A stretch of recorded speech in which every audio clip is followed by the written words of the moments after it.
সম্পদ যা আছে সকলে দিবি না জীবনটাই দিবি? বেজান লাগছে না? আমার ভাইরা এই কথা বলছে যখন আল্লাহর বান্দা কি করতে বেমুর, আমার মুখের ভিতরে যে সমস্ত মাল সামানা গুলি আছে, মাল সামানা গুলি তো আমার না, আমি বিনিময় নিয়ে যাই গেলে কিছু ভাড়া পাবো, এই মালের মালিক তো আমি না। বিদায় আল্লাহর বান্দা অনুনয় আর বিনয় করতে কান্না করে বলে, ভাই এই মাল সামানার মালিক গুলি তো আমি না, এই মালিক গুলি তো অমক, আমি শুধুমাত্র তার পাহারাদার, আমি মাত্র তার ভাড়ায় চালিত গাড়িতে মাল নিয়ে যাই। আপনারা দয়া করে আমার গাড়িতে নিয়ে নেন, আমার উঠটা নিয়ে নেন, মাল সামানা গুলি নিয়ে না, যার মাল তাকে দিয়ে দেব। আর যদি আপনারা মাল সামানা সহ নিয়ে যান, তাহলে তারা বলবে আমি নিজেই মালগুলি আত্মসাৎ করেছি। এই কথা বলে আমিরুল মুমিনিনের আদালতে বিচারের কাজ গড়াই দাঁড় করাবে, আমার তো কোনো উপায় থাকবে না। এই কথা বলে আল্লাহর বান্দা কান্না শুরু করেছে। শুনে শুনে না ধর্মের কাহিনী কথা বলে, ঠিক আছে। এবার বলতেছে তোর কোনো বাঁচন নাই, তোর উঠো নিব, সম্পদ নিব, তোকে আমরা বেরিয়ে ফেলবো। এবার আল্লাহর বান্দা বলি বেশরা বেটা যখন থেকে আর কোনো উপায়ন্তর নাই, এখন আমি আর কি করবো? বেশরা বেটার হাত তুলে দেওয়া ছাড়া উপায় আছে? জুড়ে বলেন আছে? আমি জানতে চাই এই কুড়ি বেশরা কিভাবে মুক্তি পেল, এটা আপনাদের জানা দরকার আছে না নাই? জুড়ে বলেন আছে না নাই?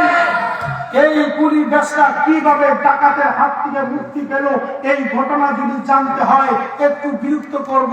আপনাদের কি কষ্ট হবে ভাই? কষ্ট হবে? কষ্ট হবে? প্রধান বক্তা এসে যাবে ইনশাআল্লাহ। আমি আপনাদের একটু বিরক্ত করব, আপনারা কি মন খারাপ করবেন? রাগ করবেন? আমার একটা অভ্যাস আছে, আমি যতক্ষণ বয়ান করি আর কালেকশন করি, আমার শ্রোতা উঠে এরকম ইতিহাস আমার জানা নাই। গতকালে আমি নতুন হাট সেমন্তলা মাহফিল করছি, 270 বস্তা সিমেন্ট কালেকশন করছি, 12 বস্তা ইট কালেকশন করছি, ওরকম টাকা প্রায় 3 লাখের উপরে টাকা উঠছে, একটা শুল্ক উঠে নাই। তারা এত ভালোবাসা দিচ্ছে, আপনারা কি একটু ভালোবাসা দিবেন ভাই? টাকা না দেন দুঃখ নাই, উল্টা পরিবেশ নষ্ট করার দরকার নাই, নাকি বলেন আপনারা? উল্টাকে পরিবেশ নষ্ট করবেন? আমার বাজার উঠাটাকে আসলে ঠিক হবে। আপনারা জানেন আমি এই মুহূর্তে আপনাদের প্রিন্সিপাল, নাকি বলেন? আমি আপনাদের এই মুহূর্তে স্যার, আপনারা সবাই আমার ছাত্র। বলেন তো দেখি, স্যারে যদি লেকচার দেয়, এমন সময় কোন ছাত্র যদি স্যারের অনুমতি ছাড়া হল রুম ত্যাগ করে, মানুষের তাকে কি বলে? জোরে জোরে কি বলে? আরো জোরে বলে না, কি বলে? জোরে বলে। আমি ফতোয়া দেই নাই, ফতোয়া আপনারা দিচ্ছেন, হুজুরকে বুঝবেন না। হ্যাঁ, আপনারা যদি উঠে যান তাহলে কি হবে? আপনাদের ফতোয়ায় আপনারা ধরা খাবেন। কথা বলেন ঠিক না ঠিক? আমার ভাইরা, এই মাদ্রাসাটা, এই যে আপনাদের এই গোপালপুর মাদ্রাসাটা, কেরামতিয়া মাদ্রাসা, এই মাদ্রাসাটা একেবারেই অচল নাজেহাল অবস্থা। এই মাদ্রাসায় মোটামুটি অনেক স্টুডেন্ট হয়েছে, আমি শুনতে পেরেছি, দেখেছি। আমি এর আগেও এখানে কয়েকবার আসছিলাম। তো এই মাদ্রাসার প্রতি আমার আপনার একটু সহানুভূতি হওয়া যায় বাজার? একটু সহানুভূতি হওয়া যায়? আপনারা কথা বলেন না কেন? আমরা সকলেই যদি এই মাদ্রাসার পিছনে দাঁড়াই, এই মাদ্রাসাকে এরকম ভাঙ্গাচোরা টিনের ঘর থাকে, জিরো বলে শিক্ষকের বেতন বাকি থাকে, শিক্ষকের বেতন যদি না হয় তো শিক্ষক কি খায় পড়াবে? শিক্ষকের বেতনই দেন 8 থেকে 9,000 টাকা, তাও আবার 4 মাসের বাকি, 2 দিন পরে আবার দিয়ে দেন ফাঁকি। এই হুজুর হয়েছে দিকে এরা বড় বিপদে পড়ছে। আপনি মাসে 50,000 কামাই করেন, 30,000 কামাই করেন, 20,000 কামাই করেন, তাই সংসার চলে না। হুজুরের 8,000 বেতন দিয়ে কেমনে চলে? এটাও তো একটু মাথায় ধরানোর দরকার আছে না? হ্যাঁ, বেজান আছে না নাই? মন খারাপ করতেছেন আপনার? রাগ করতেছে? আমি কি রাগ করার কোনো কথা বলছি বাজার? কোন রাজনীতি করে ভাষা বলেছি? তা আপনারা টেনশন করতেছেন কেন?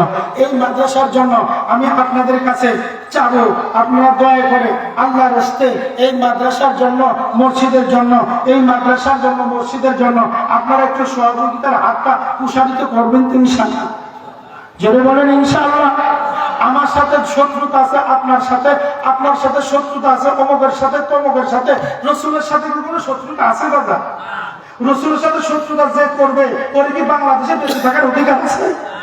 যদি কেউ রসুলকে বাজে মন্তব্য করে, ওর জিব্বা কি মুখে থাকবে বাজার? থাকবে? আবুল বাবুল একটু ফাউল করছে, তার অবস্থা খারাপ হয়ে গেছে। কথা বলেন ঠিক না মাঠে? আমার ভাইরা, এই মাদ্রাসা ঘরটা নবীর ঘর, এই মসজিদ ঘরটা আল্লাহর ঘর। এই মসজিদ আর মাদ্রাসার সৌজন্যে আপনারা যদি একটু সহযোগিতা করেন, বাবা বিশাল বড় একটা সওয়াবের ভাগী হতে পারবো। এজন্য আমরা সকলে দিব তো ইনশাআল্লাহ।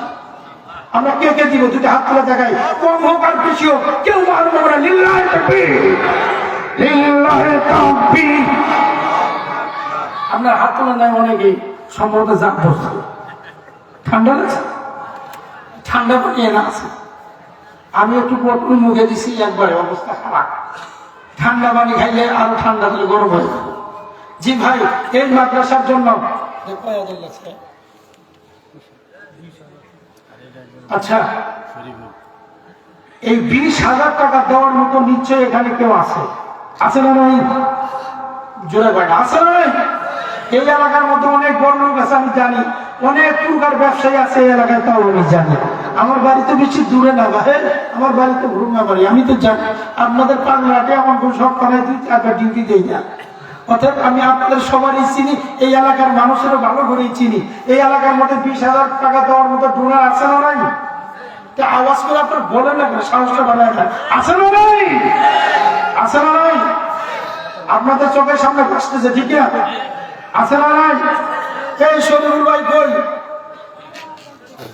শরীফুল ইসলাম শরীফ ভাই, আপনার কাছে 20,000 আছে? আলহামদুলিল্লাহ বলে, লিল্লাহি তাকবীর। শরীফুল ভাই, শরীফুল ভাই, মারহাবা মারহাবা। আল্লাহ রাব্বুল আলামিন দয়াময় করে শরীফুল ভাইয়ের দান কবুল করে নেন। আল্লাহ এই উসিলা করে তার ব্যবসা বিজনেসের ভিতরে বরকত দান করে দেন। আল্লাহ রব্বিল বালা মুসিবত জীবন থেকে আপনি কেটে দেন। আল্লাহ পরিবার জীবনটাকে সুন্দর সাচল্যময় বানায় দেন, সন্তানাদিগুলি আদর্শবান বানায় দেন। আল্লাহ এই গানের উসিলা করে সোনার মক্কা মদিনা যাবার মতো তৌফিক দান করে দেন। সকলে বলেন আমিন। আরেকটু জোরে বলেন আমিন। আরে বাবা, টাকাও দিবেন কম, আওয়াজও দিবেন।